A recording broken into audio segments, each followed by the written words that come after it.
Welcome back to the Royal Manx Agricultural Show for 2026. I am now joined with Sarah Comish and Maury Kringle from the Manx National Farmers Union. Guys, welcome. Thank you very much. Yeah, thanks. Thanks for asking us. Now, your stand is always brilliant every single year. So tell us what is going on in there this year, because I've not had a chance yet to escape and go and enjoy it and have a snoop round. Oh, okay. Well, we have quite a few farm animals there for all kids and families and everything to come and see. And the majority of them are very friendly and they do like meeting people. But we're hoping we can showcase a little bit of what is out on farm on our stand. And also inside our tent we've got a lot of information about farming, about food, about how farming works with nature, and we've got quite a lot of produce on display of everything that is locally produced. And it's great to go into detail on those ecosystems, isn't it? Because I think sometimes it's easy to forget how farming does link into every single one of our lives. Well, I've said it before and I'll say it again. Farmers, they produce food and look after the countryside, and there's not anyone else that can do that. I know, and without farmers, as you guys are totally well aware, there would be no countryside. It wouldn't be this beautiful, biodiverse place that we are so lucky to call home. Absolutely, and you know, quite frankly, we do it very cheaply for what they get, and it's stunning. We should be, you know, it's time we stood up and we're proud of what we've got. You know, we're not a mini Cotswolds, or we're not anything like that. We are the Isle of Man. We've got loads of little fields, loads of little ecosystems, and it's delivered by the farming community. And you watch the TT on the telly, what do we see? The Isle of Man at its best, and we should be proud of it and stand up and announce it to everybody rather than hiding away from it. Oh no, I agree 100%. Now, in previous years, you guys have had, and it was 2 years ago, the potatoes at the front of the stand, and then last year you spoke a lot about food security. So what's, I suppose, the big message coming out of the Farmers Union this year? It's absolutely food security again. I mean, it's such a key topic. I mean, Maury particularly brought it up 5 years ago when the last administration came in. July 2021. That's right, yeah. We threw it in the pot. And we brought it up there. We brought up how the agricultural budget hasn't moved in 15 years. So we've done a rough calculation, and it's there for people to have a look at.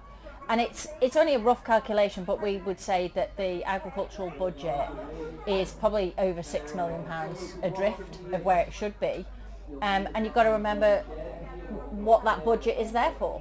You know, it is there to make sure that food remains affordable to the people of the island. It was there to support farms throughout wars and you know, weather patterns and everything like that. It was there to underpin food security. So what we've got in the last 2 years, what we've been doing a big campaign, we don't seem to have moved any further forwards politically in them recognising what high risk we are now with food security on the island. And it's a massive shame when you actually do sit and think about it. And I know the three of us have discussed it in so much detail and so many times, but I think, you know, you look around at the show on a day like this and you see all the Manx produce, you see all the people out supporting, and it's just trying to get that message across, I suppose, isn't it? That we need to look after this and look what we can offer. Absolutely. I like to feel the Manx public are behind us. Yeah. I think they are supportive of us. We're not trying to do anything out of the box. We're doing, well, quite frankly, if you were in other countries around the world, half these hedges would be gone from the fields because it's not cost effective. You know, I have a contractor who works for me. Some of the fields he's in are, you know, no bigger than 2 football pitches, and he's going in and cutting and moving on. Well, if you're in the UK, you wouldn't even dream of going in there. Yeah. You'd be forgetting about it. So I do think we provide a great amount. We do have the public's back, and I like to feel, and I hope they feel that we're there with them side by side. And now obviously you touched on the weather factors before. Obviously for a lot of people around at the minute, it's actually just been, it's been great, hasn't it? It's been dry, there's been no rain, but for farmers it has a real different impact. And I know we could then say, oh well, when it rains too much farmers complain then, but at this time of year it's had a bit of an impact on growth of crops, hasn't it? Yeah, absolutely. It certainly has on the island. It's going to be a real challenge coming into winter. But I think when we go back to talking about food security, we've got to remember what's happening in other countries as well, because we are now almost 95% dependent on imports. We've got to remember what's happening in the UK with their crop yields this year. We've got to remember what's happening in Europe, you know, all of those things as well. That's going to be a big challenge, and that's going to make a huge difference to supply chains as well, and costs too. Yeah, well, just to back that up, if you look in the UK now, they're predicting crops wise, some of them down 40, maybe 50, even pushing up to 60% on their yields. Now the knock-on effect from that, of course, is, you know, your wheat to make your bread, so that's going to go up, I would suggest. Your Rice Krispies, your Weetabix, these are all imperative on cereal harvests, and if they've come down, logic says costs go up. So it's not going to be an easy time at all for anybody. Of course it does, and then I think you also go into away from the cereals. Obviously, it's still we've got grass crops, Yeah. which we're using as feed. If we're using them now because there's no grass growing, it's a never-ending, I suppose, chain, isn't it? Yeah, and you look at the dairy sector, you know, who do a magnificent job. Oh wow. You know, what a wonderful product, and Manx dairy farming, amazing, and yet they're now running below cost of production. You know, and people don't realise that when the price of milk goes up and everything, that actually our dairy farmers are running below cost of production. Yeah, just to jump in on that, a dairy farmer, for normal people, a dairy farmer twice a day, every day, has to milk his cows. Well, how mind-blowing must that be when you know you're going out, getting your cows in, milking them, and it's costing you money to do it. You can't even survive of it. It's just, it must push you to the, I mean, they're so strong, these guys, to keep going. I think it's fantastic, really do. I think that's actually something you've touched on, because you guys have actually, was it last year you launched the mental health campaign? Yeah. And it's so important, especially Absolutely. in farming and agriculture. Would you just be able to tell us a little bit about the campaign? Yeah, it was really just to sort of add to a lot of the work that Yellow Wellies do in the UK, and they've been very supportive of us as well.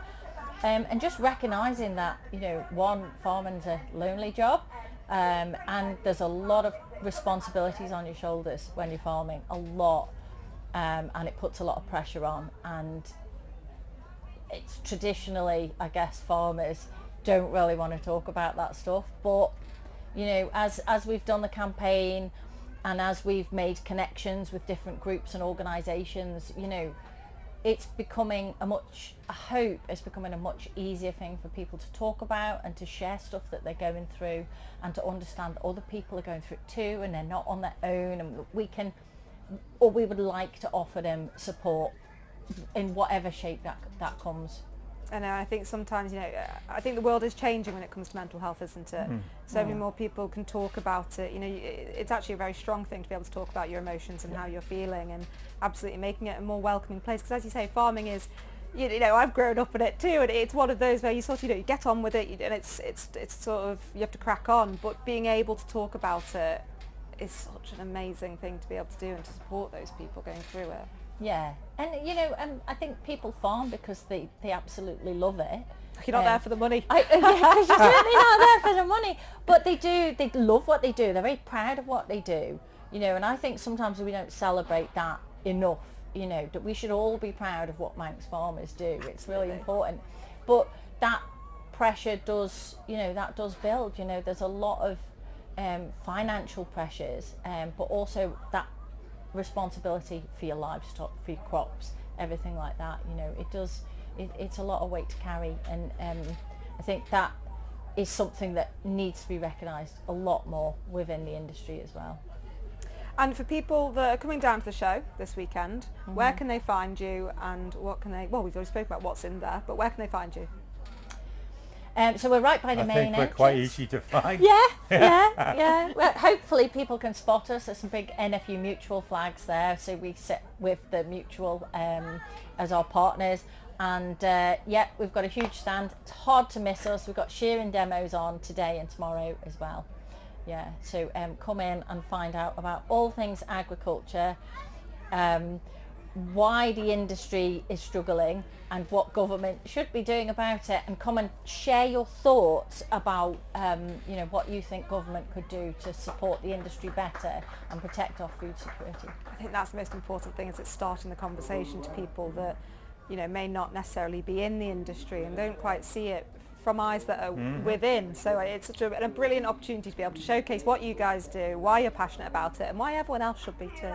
Brilliant. Absolutely. Yeah. Well, thank you very much, guys. We're going to leave you for a bit and then leave you with some sheepdogs in the main arena. Thank you very much. Hope you've enjoyed it. Have a great day. Get yourselves around the show and have a look round.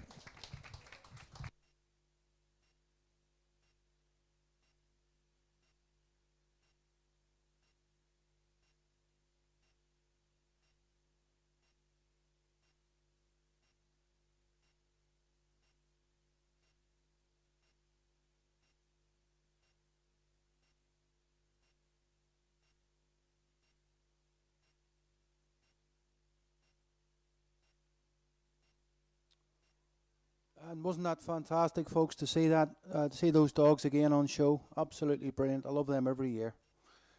Coming up next at 11 o'clock, we've got the Bulldog FMX, the freestyle motocross guys. These guys have been doing this for over 30 years all around the world. For over 30 years all around the world, we've got coming up at 11 o'clock in just about 5 or 10 minutes time, we have got the guys from excuse me, Bulldog FMX. A little bit of background on these freestyle motocross guys. As I said, they've been doing this all around the world for a very long time, and they've participated in things like Thunderbirds, Tomb Raider 2, Captain America. They've helped Guy Martin achieve his Great Escape jump, if we all remember that. They've got multiple Guinness record holders. And they've also been, this is one for Jed and Finn, they've also been on CBBC's Officially Amazing. So I thought Jed and Finn would enjoy that one. So yeah, in a few minutes' time, the Bulldog team will be coming onto the main ring, in the main ring here, for what I think is going to be a fantastic event.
Construction waste today. Tells recycle for another day. A builder skip or two. Tells Skips will bring to you.